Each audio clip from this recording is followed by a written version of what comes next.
Who are the best characters to upgrade to Iso-8 Blue level 4? Where the heck is Agatha? When is she going to become farmable? And how many seasons have gone by since we've seen it change the seasonal milestone orb? We're talking about these things and the rest of your questions from the mailbag because it is Monday. So if you're ready for that, find that like button. Well, let's go smash it. ValleyFlyin.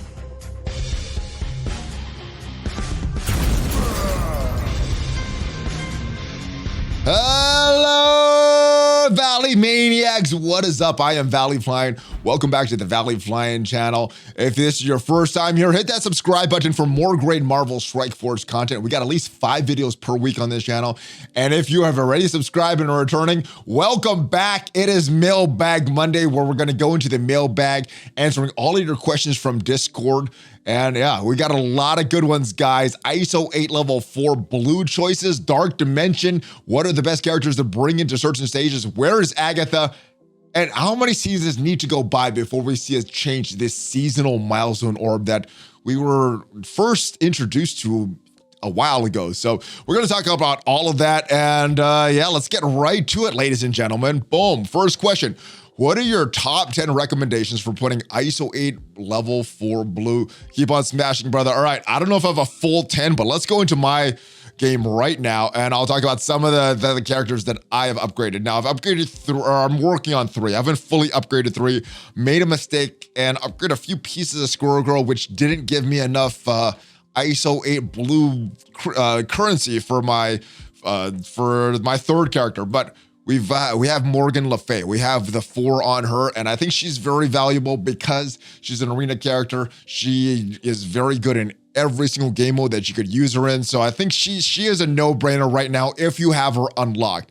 Next character that I upgraded to Iso-8 Iso-8 blue level 4 is Agatha Harkness. Now, the reason I upgraded her is because, well, at only 5 gold, 5 red stars, and I think when I upgraded her, she was only 4 gold and 4 red, or maybe 5 gold, 4 red. But when I upgraded her, did not have enough focus to land her stuns that I want her to land all of her debuffs that I want her to land in arena going against some of these other higher power Darkhold teams. So Agatha for me was a no-brainer for arena. And then last but not least, the character that we put some wrong pieces on Squirrel Girl. We did these 2 right here. Not the important one, not the health one, but the damage, and I believe that's the focus. I'm not sure. But we did that accidentally, which means that when Dormammu, we finally unlocked him. Well, we got these all up to level 4, but we don't have enough of this blue currency to build this up for the last piece. So those are the 3 characters that I'm considering. Now, I think the characters that you should upgrade on your roster are the characters that you're going to be using in multiple game modes that have a lot of value for. Now, I value Arena more than some of these other game modes because Arena teams are good in a lot of these other game modes. Plus, that's where I'm getting a lot of my power cores. So Arena has a little more value for me. You may value War, you may value Cosmic Crucible, you may value some of these other game modes a little more. So some of these other characters are going to have a little more value for you. But when I'm looking through these characters, one character that stands out is, I don't know if I can find him. Here he is, Doctor Strange Heartless, and that's because he kind of rounds out this arena team. So that would be another character that I'm considering doing, but after I do Dormammu, I'm probably saving all of my Iso-8 level 4 blue currency for now. But Strange is worth a consideration. So is Wong, just because he's valuable in arena. He's probably the least valuable target, or maybe Scarlet Witch. But as far as the Darkhold, probably Wong is the least valuable upgrade for there. But considering if you have a beefy Wong that has high resistance and you can't land stuns on him, he's going to be a problem for any Darkhold team. So saying that, Wong may not be the worst. Other character that I think is very valuable in multiple game modes is Omega Red, is part of the top War Offense team right now. Dr. Doom, I'm using him in multiple game modes, not Deathpool. Dr. Doom, I'm using him in multiple game modes, so I think that could be worth a build up of that, but I'm not going to do it. But you may value Doom more, maybe for the tech section in Doom or some other game modes. And then the last but not least is Kestrel. The rest of the character, and Kestrel is just good. She's good on skill. She's a very strong character. Those are the only ones I would consider. And yeah, so this is not a full top 10. It's mainly a top 3 with some honorable mentions in case you're using some other characters on your roster. But for me, there's only 3 characters that are worthy of Iso-8 Iso-8 blue level 4 right now. That is Morgan Le Fay, Agatha, Dormammu. In my opinion, nobody else is worth it. All right, so I know you wanted the top 10, but that's all I got, my brother. All right, just wondering if you know when Agatha we put into Ultimate Swords. I've been hoarding them for months. Wanted to wait until she's available, and it seems they're holding her back. Thanks for the help and the great content. So, as we know, with a lot of these strong arena teams, there's always one character that does not become farmable, and Agatha, she should have been put into orbs right now. She should be there by now. Even unfarmable characters like Call that they've held off for so long and completing that Black Order team was put into the orbs at a normal pace. I don't know why they're holding her off other than money. They haven't made enough money on this Darkhold team and they want to see if they can sell more offers. So holding her back, not putting her into the orbs so that people like you and me that have been hoarding these orbs in anticipation for more Agatha shards, well, then maybe you're enticed to buy an offer. So yeah, I think it's done on purpose. I have no idea. This question's been asked all the time in the Envoy chat, and we don't get an answer to certain questions. And this is a question we don't get we don't have an answer to. So they have a plan. I don't know what the plan is, but she probably will release at some point. When? Who knows? All right, so do you think that the Unlimited X-Men is worth building? I don't care about Cosmic Crucible. Would rather build my tech team for Doom Raid since I struggle on that. And I use Doom, Kestrel, Shuri, Doc Ock, and Ghost, but I don't see the Unlimited X-Men helping since X-Men gets so much turn meter, only applies for them to know your thoughts on this. Yeah, they're not going to be valuable in the raids. Maybe Gambit, maybe Rogue on one node, but I don't see the Unlimited X-Men being a Doom Raid team. And if you don't care about Cosmic Crucible, this is a team that you might be skipping on. Now, the only reason you might want to start to get some shards, maybe not build them, is because we don't know what the next Scourge unlock team is. I mean, the next Scourge event is not even here at the recording of this video for Famine, for Rogue. So we don't know what the next team is. That would be the only possibility, but yeah, if you're building, if Doom Raids are important to you, and I think the order of importance for building teams are Arena, then it goes Raids to make sure that you have those valuable resources that you're getting on an everyday basis. These daily modes, they hold a lot more value for me than some of these temporary modes like Pocket Dimension or modes like Cosmic Crucible that's here once a week, War that's only here 3 a week, Tower mode that we have no idea when it's going to come back. Same thing with the Pocket Dimension that I mentioned earlier. No idea when these modes are going to come back. So Arena, then the raids is probably the 2 most important things. And if you don't have the raids solved, then I think you need to make sure that you have that solved before you can move on to more luxury teams like War teams and Cosmic Crucible teams. So the short answer is no, they're not going to be too valuable. I don't see the value for them other than Cosmic Crucible and maybe a War defense or something when this team is fully built. But yeah, not a raid team. This Unlimited X-Men is not a raid team. Hey, Valley, I use Doom on offense and War. I've noticed that he is the last one alive on his team, does not kill the other team with his ult sequence, and then the other team, highest damage character, gets to take 3 turns in a row. This has happened to me more than once now. Is this a known bug? Thanks for being outlined to the devs. I have not experienced this. Normally when my Doom does his ult, he's not the last person on the team. But if this is happening, this is definitely a bug. We got a follow-up question here. Who are you fighting against? And the answer to that says, today it was Surfer. The other time I remember it happening it was Ock. So I don't think it matters who you're fighting against. I think this is a bug, and I will report this for you, my brother, because this is not what is supposed to happen. All right, next question. I got a 6 red, 6 yellow, Omega Red at 198k power. I'm looking to bring him into Dark Dimension 5, but I'm concerned that once I complete his last yellow star and finish his gear 16, he'll be maxed out and therefore vulnerable to Misty Knight's ability block, as none of my other Weapon X tunes are that strength. My Weapon X is 868k, but I'm worried about losing another option for Dirty Heroes for Hire. How did you handle this? So I got to just suck it up. Well, I actually just upgraded my Omega Red. Finally popped up for that red star. So I got a 6 red star in him, and I was worried at that time because it made him have less, or it made him have more health than Sabretooth. So let's go into my game right now. And first, taking a look at Misty Knight's ultimate here on War Defense. If this character targets the enemy with the highest health instead of the primary target, and this is her ultimate where she's clearing all the positive effects and then applying ability block. So that is what it's supposed to do. And I'm not sure if this is a bug or something going on, but I tested this out in practice mode. And I know it's practice mode, so this may not be how things go in a real situation. But when I brought that up, I was worried because his health, 981. And when I looked at Sabretooth's health, well, is now 713, which means that the highest health character is now Omega Red. But when I tested it in practice mode, every time Misty Knight ability blocks Sabretooth. So I'm not sure if there's a passive that I'm not considering or if it was a bug. I'll test it on a real war tomorrow, but I was worried about that myself. I think just upgrade them. You could still win the Heroes for Hire's battle. They're going to be a lot harder because you're going to have to wait a turn in order to get that. So it's going to be a lot tougher, but it can still win. You're going to have to eke out a battle, and it'll still work against other non-Heroes for Hire team, which sometimes you got to use those Weapon X for. So I would say, don't worry about it. Build them up because he's going to give you a lot of value, and hopefully there's more counters to Heroes for Hire coming, and that's I would do it, but again, you run the risk of that happening. I guess I'll let you know tomorrow when my war goes live to see if what's happening in real war rather than just practice mode. All right, next, ValleyFlyin.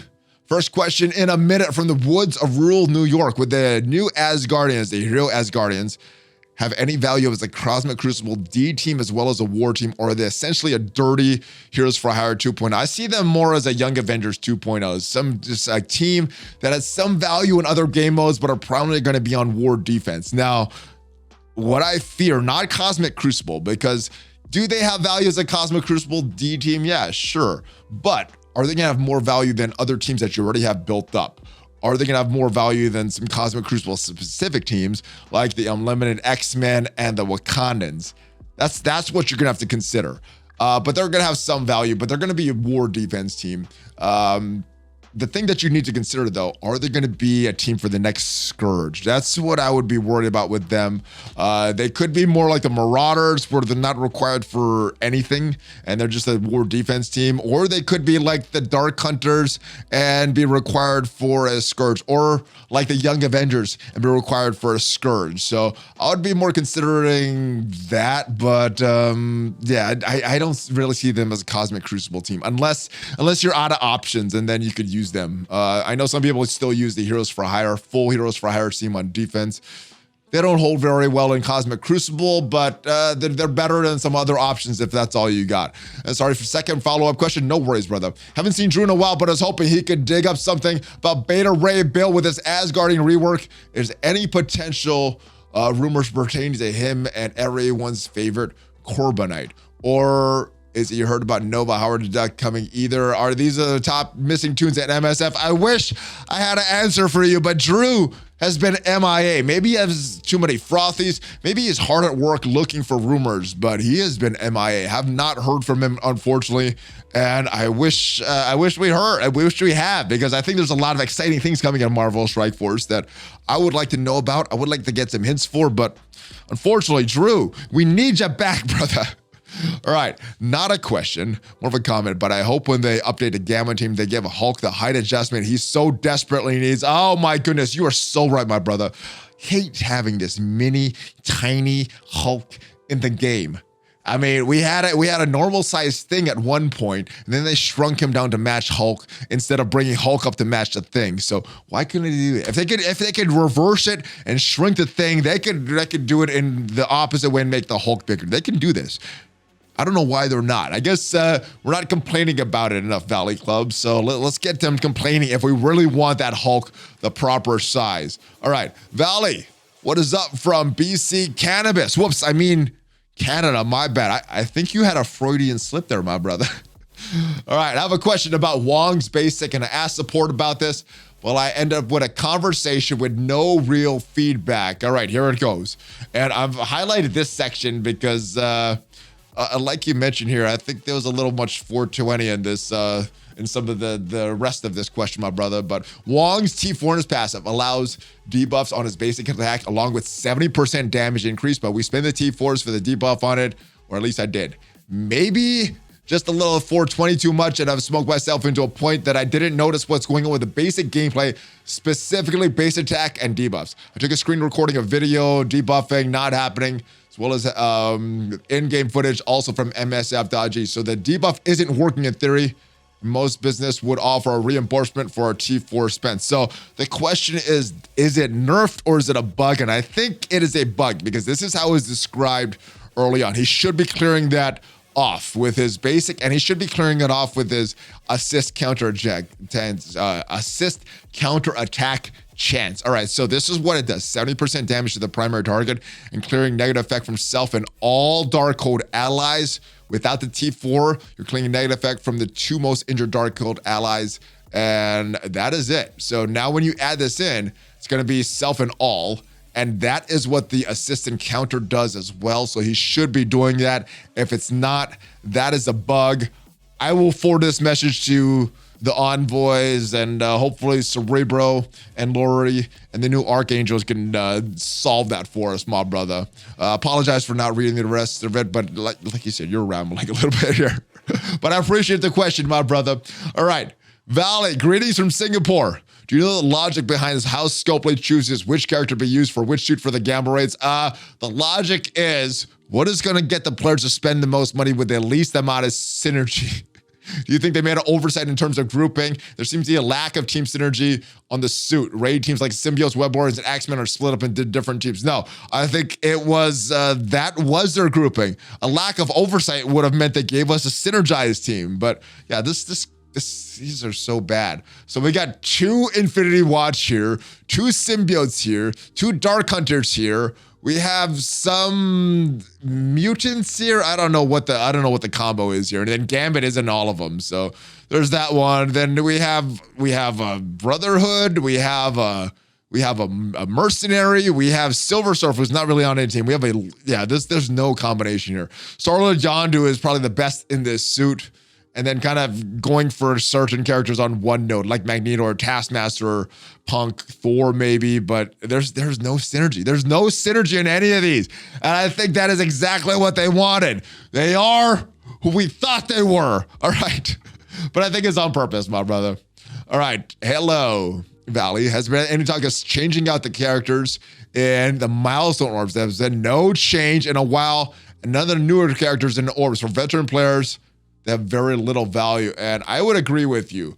And let's go scroll down to some comments on this. Responding to that, Cerebro said the milestone orb was going to be updated seasonally. That was 2 years ago. Not exactly. We have some evidence that it wasn't 2 years ago, but it was around a year ago, if I'm not remembering incorrectly. That's what the Planet Seasons were referring. I don't know what season it was referring to either. So we'll go see if we could decipher what it is all meant. Thanks with all the other recent issues. Not sure if it's been brought up, but I thought it was more due for an update. Absolutely. I got to Emma for 7 months, 7 to Yellow Stars about a month ago. Now it's all Ultimus food and garbage. Yeah. And there is more comments about this down below. But before we do that, let's go look at when this was first announced. So this was first announced on October 20th, or October 2nd, 2020. If we scroll down here, oh, look whose video this is on the blog post. But we talk about the milestone orb. We're talking about Symbiote Spider-Man swinging his way to the milestone orb. He's replacing Captain Marvel. So this was when Symbiote Spider-Man and Coulson were in the orb. Currently, the orb has Emma and Symbiote Spider-Man. So this was older back then. I think Emma was added sometime after June of last year. So I don't think it's been a full year since we have the current season, but it's definitely been more than one season. So I don't know what the heck season they were talking about with this, and they'll be releasing seasonal milestone orbs in the future. I don't know what seasons they're talking about, but it was released, I think, around a year ago or so, and there's been no updates since then. So yeah, I guess I don't know when they're gonna update. I don't know how long they're gonna take to upgrade this stuff. So yeah, well, we'll see. We'll see with all that stuff, my friend. We've been asking about this for a while. It's been a constant conversation in the Envoy chat. And again, these are one of the questions that we don't get answers to. Maybe because they don't want us to know the answer, or because they don't know the answer. They haven't decided yet. Hello again, Valley from good old North Dakota. I'm an alliance mate that has zero access to the web store, does not have Facebook. Is there any way someone in his boat can access the store? Would really appreciate your insight that you could provide. Thank you. All right, so I think the best solution is for your alliance mate to get a Facebook account. That way I could link his account on different platforms between iOS and Android. And then once he has that account linked, he could open up a BlueStacks. The link is down below. Shameless plug, guys. The channel does get credit, but it's free to you. And if you use BlueStacks, you could link your account from Facebook using that and then link the BlueStacks to the web store. I know it's a lot of steps, but once it's linked, I think it's linked forever. So what I do, and I'm on iOS as well. What I do with that is I have a browser on my Chrome on my iPhone, and I just open that every day to claim that on my phone. Then when I'm on my computer, it's very easy. So I think if your friend wants to get those milestones, he's gonna have to bite the bullet and make a Facebook account. That way his account can be linked across different devices. But I don't know if that's what he wants, but that's probably gonna be the best solution for him, my brother. All right, hello, ValleyFlyin. Hope you had a smashing weekend. You as well, my brother. I hope you smashed this weekend as well. My question is, if I T4 Kate Bishop passive, would that make her attack an enemy on spawn? I wasn't sure what I read. I just wanted to get your wisdom here before I teach for her passive. All right, let's go take a look at her passive because I don't think that's how it works. All right, let's go all the way down here to her passive and let me move this up so we can actually see what it does. So what this is gonna do, 50% piercing to a random enemy, and that is on the death of a Young Avenger ally. When a Young Avenger drops below 50% health, attack a random ally without the T4, 150% piercing. When we put the T4 on, it goes up to 200% piercing. Now on spawn, what is happening? So these are two separate skills. So I know how it could be confusing the way it's worded, but these are two separate actions. The first is when a Young Avenger dies or drops below 50% health. The second is on spawn. So that applies to this. On spawn, applying offense up to self and all Young Avengers allies. A T4 makes that 2 turns and gives her more damage. So it's a good T4. I don't know if it's a required T4. You're really getting this on spawn, getting more offense up, getting for 2 turns instead of 1. So I guess for that alone, it is worth the T4. But with this happening, you're only having this skill, this extra damage when a Young Avenger ally dies or drops below 50% health. So that may be multiple times per battle as far as the 50% health. So if that is happening for you, that will be worth it. But that is what that skill does, brother. I know sometimes it can get confusing. All right, Valley, my guy, we've been smashed together. I was your X Factor leak. And if you're reading this now, we are 15 for 15. All right, we are 15 for 15. Would love to be on the news with you from the Fear to Play perspective. We're on it. DM me in Discord if you're serious about that. I've only been rocking with you for 4 years anyway, but my question is, why do you think Scopely is gonna scrap RT and Blitz dailies? Yes, I know the blog post said it seems to be the half of the story. Do you really think they're gonna let us get that auto of daily? I think they are. Come on, man, we're only gonna get it once every 7 days, and we're still gonna have to Blitz 6 days a week. By what I'm reading, and maybe I'm reading wrong, you only get to do this 4 times a month, and still Blitz users the rest of the time. Nothing's going on. Think about it. Remember, Solid Daily said, Dailies Valley, not the game mode itself. Again, still love you. All right, so the dailies, let's go read this again, because I think there's some misinterpretation of what was said, or maybe you forgot to read the last sentence, because it says, each day you log into the game, you build up your streak. Starting on your 7th straight day, the login will be activated. So that's good. But and that's not the only time it activates, because continuing to log in each day after the 7th day will keep your streak alive and you continue receiving the benefits. So yes, you're not gonna have to do your daily arena battles if you're not concerned about any movement. You know, maybe you have a good defense and you don't really move. You don't have to do the arena battles if you don't want to, unless you're doing for milestones or anything. Real-time arena battles, you don't have to do those anymore. So that is awesome. Villains, heroes, you don't have to do those unless you need to spend energy like we have for these Pride milestones, and those are the only nodes that have orange gear and have those Pride orb fragments. Auto win, you're probably gonna do that anyway, and then a Blitz champion, you don't have to do this. Now, there are some web rewards that you need to win 1 Blitz battle per day, so I guess if you want those web rewards, you're still gonna have to blitz per day, but that doesn't take a lot of time. But you want it to do 2 unless you're really grinding. So yeah, it is a good change. It's a good change. I like this. Now, not clear what's happening with the raid sim. I hope it's not what everybody fears, but we'll see what happens with that. All right, so, and this is a response to the question about the milestone orbs. I asked a similar question a few weeks ago. How long has it been a season?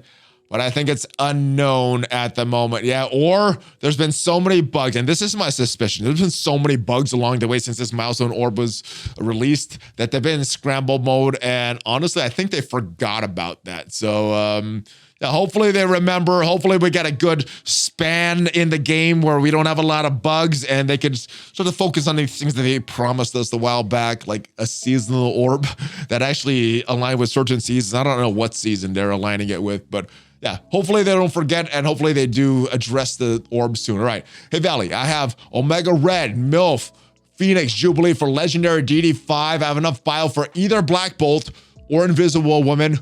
Who do you recommend? We have an answer here, and then I'll give you my thoughts. In case it was too late, you have a lot of offense there, maybe an Invisible Woman for some defense. All right, so here are my thoughts.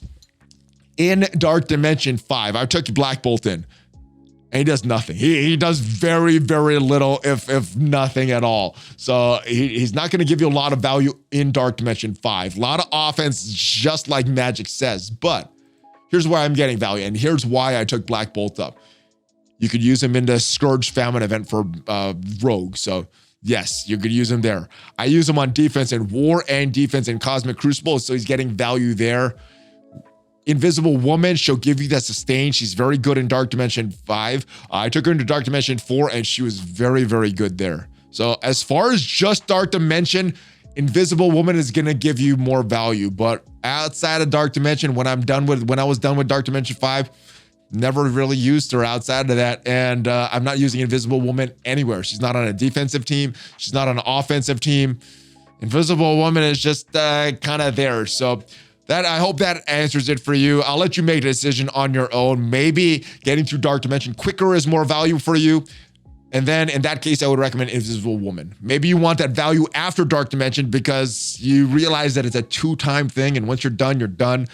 Then I would recommend what I did in Black Bolt. It's going to make Dark Dimension 5 harder, but everybody has their different things that are important to them. So hopefully that clears it and you can make a decision for yourself. And last question. Hey, Valley, just wanted to ask you if there's any word from Scopely concerning the stealth increase of Dark promo credits cost for Dr. Doom. It was originally 3,000. With no warning, it was changed to 3,500. Yeah, so this was something I noticed during the weekend. This is something that was talked about at length in the Envoy chat. And the most recent thing posted in the Envoy chat in a public section was from the new community manager, Archangel. Said that he was reporting it, and the latest thing that he said was that he's gonna make a post for social media. So that post could be out right now. It could be out as I'm recording this, but judging by that response, I'm thinking that it was an error and they're gonna give compensation for people that upgraded Dr. Doom during that time. That's what I hope happens. I hope it's not a permanent change, but we should be getting some clarity from the devs soon about that. And that is it for the mailbag questions this week, Valley Maniacs. I wanna thank each and every one of you that left a question for this edition of the Monday mailbag. If you want to get your question featured next week, make sure you are a member of the Discord and go down to that mailbag questions channel and leave your question there. I usually answer all of them, but once in a while there are ones that we have to leave out. So if you want to get your question potentially featured, go down there. The link for Discord is down below. I'm on Twitter a lot, and if the devs do post something on social media, that is where I'll address it. And that is it, guys. Hopefully, have a great rest of the week. We got more videos coming out this week, obviously, with the update dropping. There's a lot to discuss and prepare for. And we got you all covered on this channel. So make sure you hit that subscribe button and hit that notification bell so you know as soon as a new video goes up. I will see you guys next time. Have a great rest of your day. Give me that fist bump. Yes, because ValleyFlyin is out. Have a great rest of your day, guys.